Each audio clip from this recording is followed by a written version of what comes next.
Hi everyone, welcome back. We're back outside today and I am really excited because we are finally going to put some plants into the new oak tree soft landing garden bed.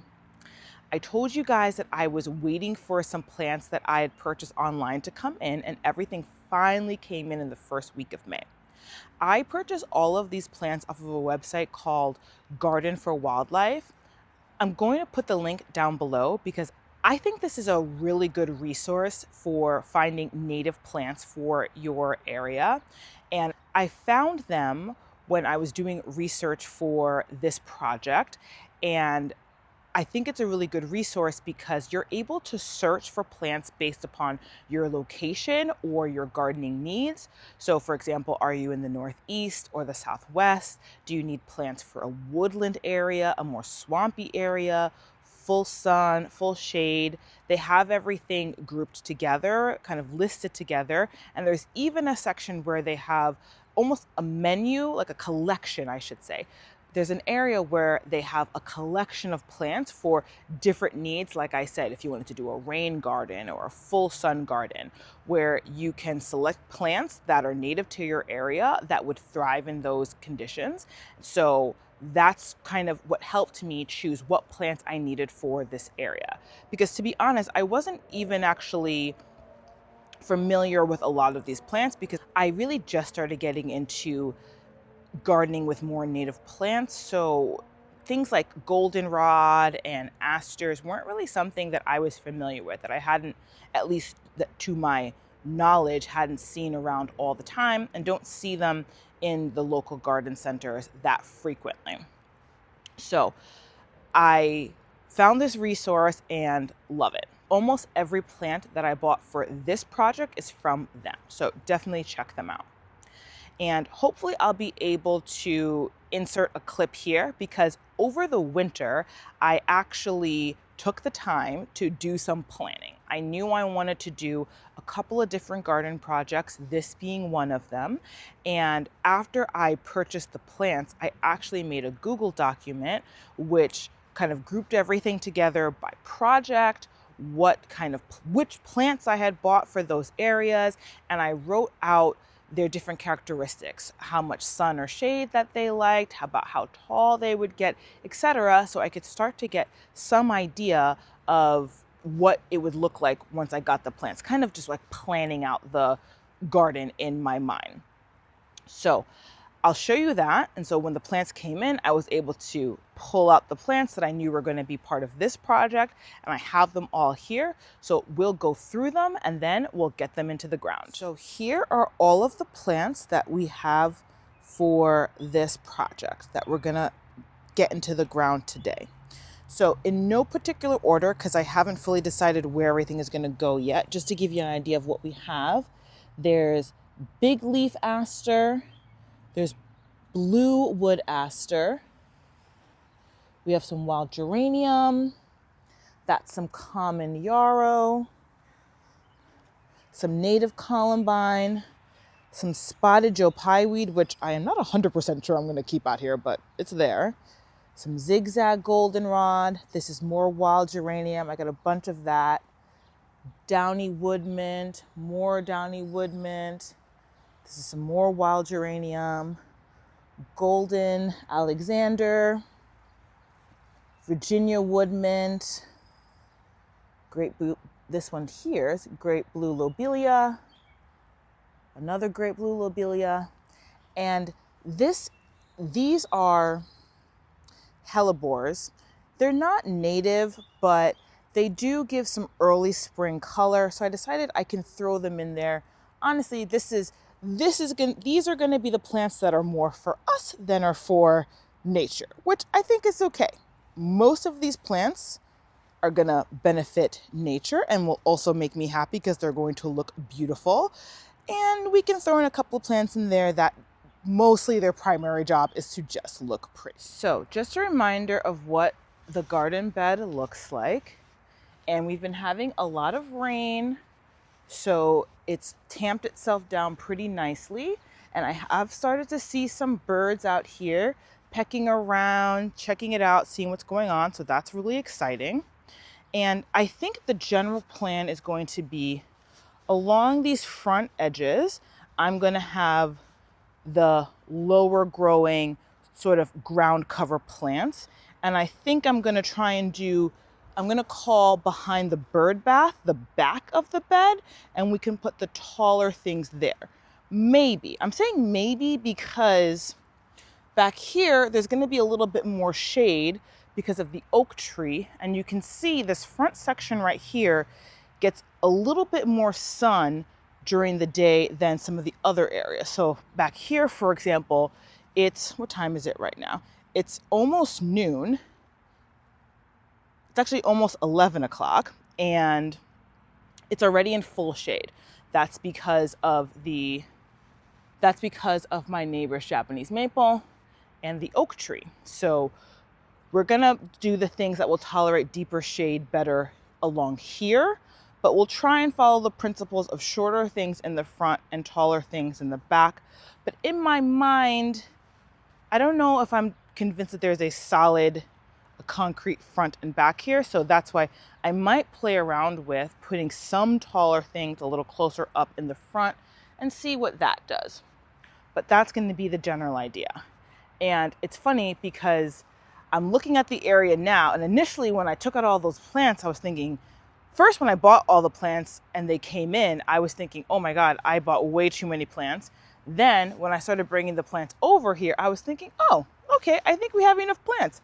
And now that I'm looking at how big I made the garden bed, I'm thinking, actually, we might need more plants. But let's get started with what we have today. So first up, I have the wild geranium. So these bloom April to June. They tolerate part shade to shade, and they get 1 to 2 feet tall and 1 to 1.5 feet wide. So they're not super big or tall. And I'll have to refer back to my plans because I think when I did my plans originally, I kind of also said by their height, okay, this might be a little closer to the edge, push this further back. So I'll refer back to that. But I think for the wild geranium, I was going to put these along the edges. I'm thinking along the front here.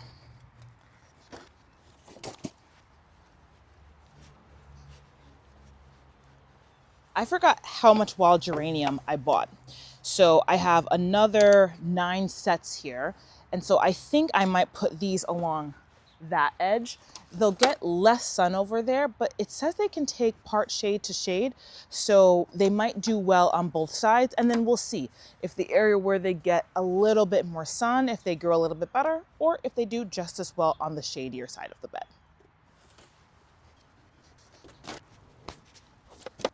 The next 6 plants we have are downy wood mint. These bloom May to August. They apparently very versatile, will tolerate sun, part shade, and shade.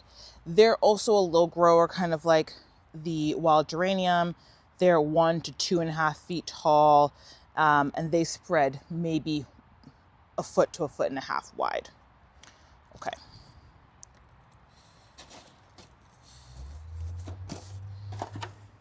A lot of these have a nice kind of blue purple color, which I feel like I've seen that a lot of the plants that will bloom in some shade, actually the blooms are often a kind of a blue purpley color. I don't know if I'm making that up, but I wonder if that's a thing. Next up, we have the native Eastern Columbine. These bloom March to July, and they like part shade to shade. They can get a little bit taller, 1 to 3 feet tall and 1 to 1.5 feet wide. So these, I actually think I'm gonna put them along this back end over here since they'll do fairly well in the shade. They're gonna get a little bit taller, but since they can apparently tolerate some more shade, I think they can do well on this side of the bed. Next up is the native yarrow, and this has a whitish bloom. Now, I'm going to be pushing it a little bit with this plant. I think as with most yarrow, they prefer full sun. The tag even says minimum of 75% sun, which I've never seen that before. I don't quite know what that means, but I think it means they want some sun. So these get 1 to 3 feet high.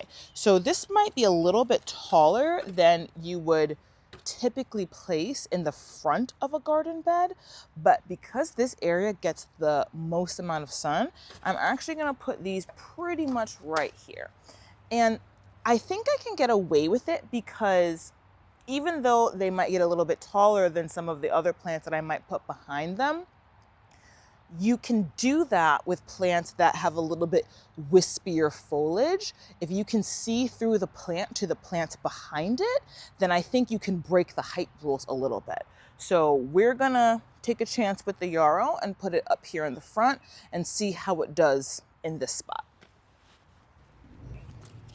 Now I have the bluewood aster, and I specifically got the goldenrods and the asters because they will provide some blooms from late summer into fall, which I don't think I have as much of in my garden.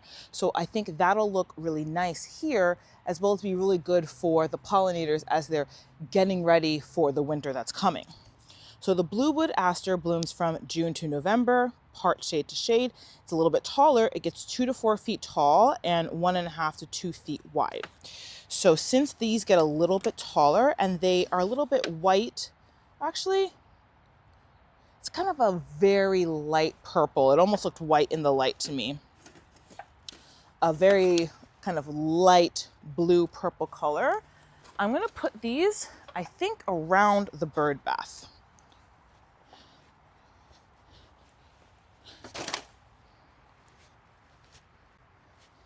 And I'm also intentionally trying to group things together. So while these aren't going to be their definite spots, this is just the area that I'm going to put things in, I think I'm going to try and keep the plants that are the same close together, because the other thing that I learned for if you're gardening for wildlife that's helpful is if I'm planting asters, for example, it is much easier for the pollinators to find your asters if it is a nice large clump that's all together, versus if I put one here and then one over there and one over there.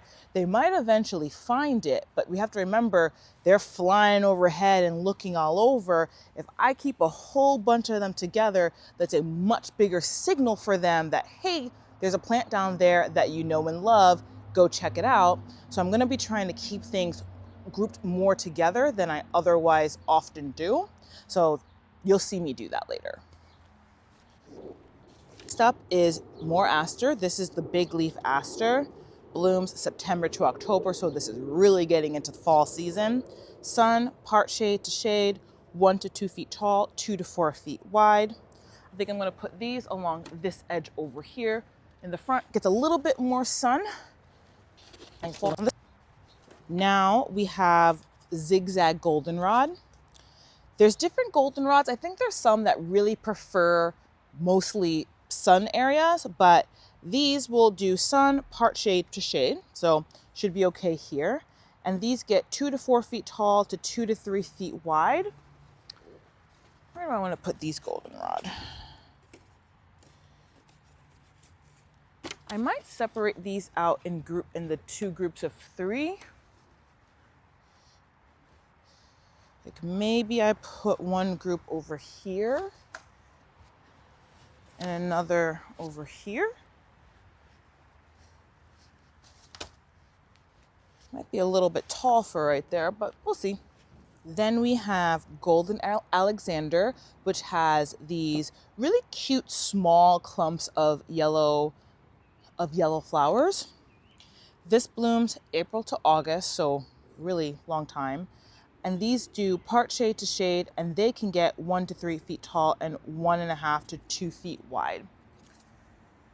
So since these will tolerate a little bit more shade, I think I'll put them on this side towards the back. Next up is Virginia Mountain Mint. This blooms July to September. It's sun to part shade. It gets 2 to 3 feet tall and 1.5 to 1 feet wide.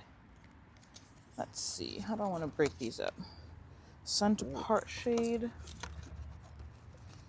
Maybe we'll break these up with one over here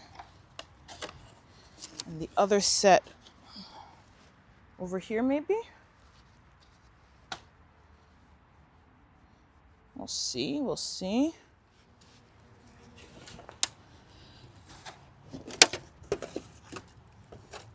Now we have 6 sets of the Great Blue Lobelia.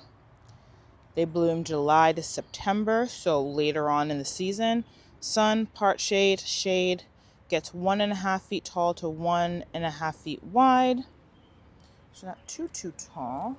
I might toss these guys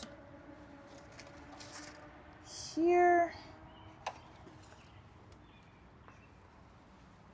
Maybe I'll tuck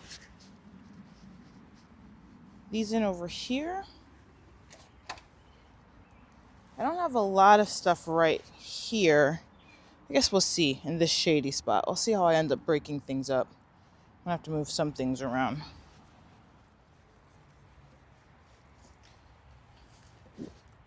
Okay, and second to lastly for this area, I have the Spotted Joe Pieweed.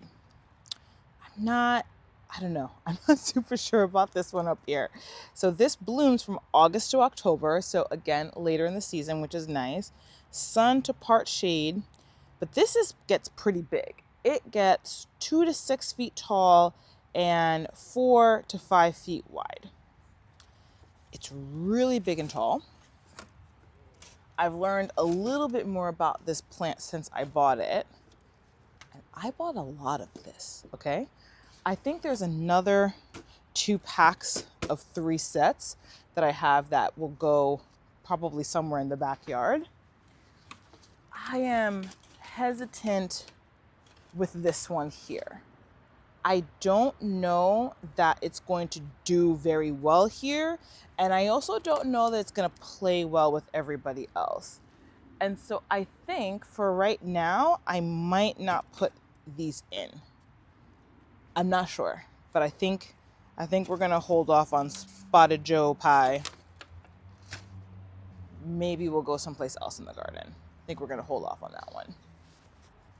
Now, lastly, we have the hellebores. These are pink knot strain, and they prefer partial shade, and they bloom in February, March, and April. I think I'm gonna put these basically right in front of the bird bath, and then in early spring we'll be able to see these blooms from inside. So that's the loose plan for these plants right now, and I think there's only thing to do at this point is to get them into the ground. The plan is going to be, I'm just going to push aside the soil. The cardboard is breaking down. It's wet. We've gotten a lot of rain. It's definitely breaking down. I'm just going to cut through the cardboard and insert the plugs, basically. These plants are a good size because I think they'll be able to get in pretty easily and get in around the tree roots. And the only thing I'm going to do for these plants to amend the soil is going to be to put starter fertilizer in, and I think that's it. I don't think I'm going to add any compost. The cardboard will break down, and that will help that. But the point of native plants is that they're able to deal with the native soil. They don't need a whole bunch of amendments. So I'm going to try and give them a little bit of a boost with the starter fertilizer, but otherwise I'm not amending the soil anymore. Okay, let's get to it.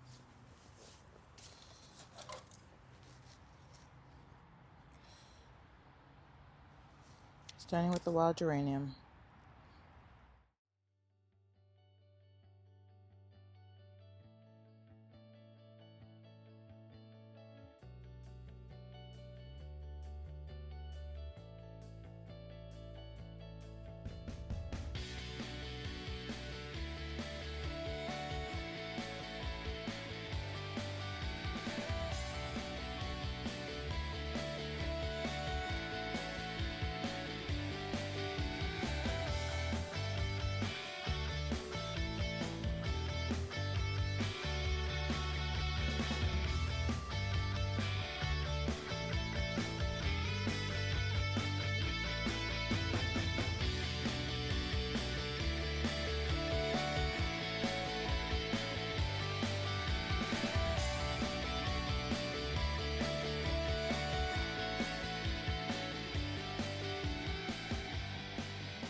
Okay guys, so at this point we have everything placed. I left everything in their pots that they came in just so that I could play around and get an idea of everybody's placement before I rough them up and take them out of their pots and start messing with their roots. But I am pretty happy with this. So at this point, all that's left to do is I'm actually just gonna pop everything out of their containers and put them in the ground. Really excited. So that's what you're gonna see next. Okay, everyone, we are done. All the plants are in, and I am so happy with how this turned out. Let me show you guys. So if we start here at the front, you can see this is where I put in, this is the downy wood mint, and interspersed with it is the big leaf aster in the back. And then over here, we have the downy wood mint. It's later on in the day now. It's actually about 5 o'clock. It took a while to get all this done. It took a couple of breaks, but I am so excited with how this turned out. You can see the bed does get some afternoon light as well, which I think will be good for these plants. In the front here, we have great blue lobelia, zigzag goldenrod, interspersed with some Virginia mountain mint. We have the yarrow and more zigzag goldenrod. The only thing I wish is that I had more yarrow. We'll see how they do here, and if they do well, I'll probably get some more yarrow. Then you have the 3 hellebores. And behind here, we have a cluster of bluewood aster. Over here, we have golden Alexander interspersed with the columbine. And then for a little bit of symmetry, we finish off this end with some more wild geranium. So we put in a total of approximately 62 plants today. And you can see that there's definitely still room for more plants. I definitely already have some idea of what additional plants I might want to put in here. But I think for now, we'll let all of these guys settle in, see how they do before we start putting in more plants. I try to group things together so that there'd be a nice big visual impact when they start to grow up. And for that same reason, I put things a little bit closer together than I might have otherwise, or than I might have typically done in other plantings. So you all can see that although we put in about 60 plants, a little over 60 plants today, there's definitely room for more planting. I'm gonna hold off on putting anything else in for now, even though I already have some ideas on what I might want to add to this new garden bed, but I'm gonna hold off for a little while, see how these guys do before I start adding more plants. I try to group things together, maybe a little bit closer than I normally would, because I wanted things to have a big visual impact, especially as they start to grow in and get bigger. So I put things maybe about a foot apart here or there. I didn't measure, there was nothing exact about this at all. I just kind of went through and put things together and grouped things together basically by eye, how I thought it would look good. And honestly, I am really happy. It is so nice to see some plants in this garden bed. And I mean, they are just getting started. So I am really excited for how this is going to turn out. So we got all of the plants in, but this project still isn't done. We still have to do a border around the garden bed to just define it a little bit more and kind of keep the grass from encroaching into the garden bed. So stay tuned for that. And there's a lot more plants on the front stoop. in front of the garage that need to go in. So there's a lot more planting and a lot more projects that are coming up. So stay tuned for all of that. Thank you guys for joining me outside today in the garden as we all got a little bit wilder. And as always, I hope you get a chance to get outside and enjoy your garden. Until next time, guys, bye.